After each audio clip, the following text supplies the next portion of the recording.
What is sharecropping? Sharecropping is an agreement between a tenant and a landlord in which a tenant farmer is allowed to work a plot of land in exchange for surrendering part of the crop. Numerous cultures have a history of sharecropping in their agricultural past, and some nations continue to allow this agricultural practice. The conditions under which sharecroppers work are quite variable.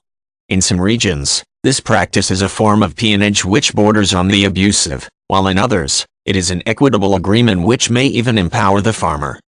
The terms of a sharecropping agreement vary.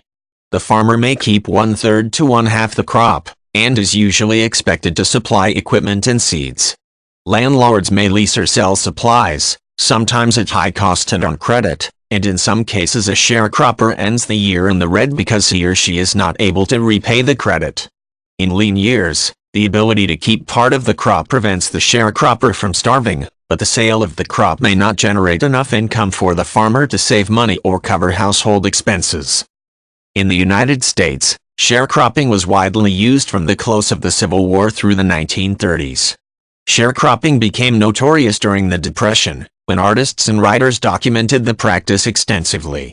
Sharecroppers in the United States could be trapped on their land through abusive credit agreements, often lacked access to an education, and were rarely able to save enough to buy land of their own.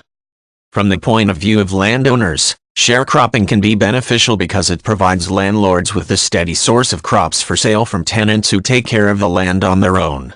The landowner does not need to pay staff or maintain supplies for working the land, which cuts down on overhead costs. For tenants, sharecropping can be a beneficial arrangement which also rewards them for hard work, as a larger crop means more returns. The equity of the arrangement depends very much on the terms of the contract, the skills of the farmer, and the laws which provide protections to sharecroppers. Sharecropping more generally can also include contracts for things like share milking, in which a farmer raises dairy cows on leased land and the landlord accepts dairy products in payment.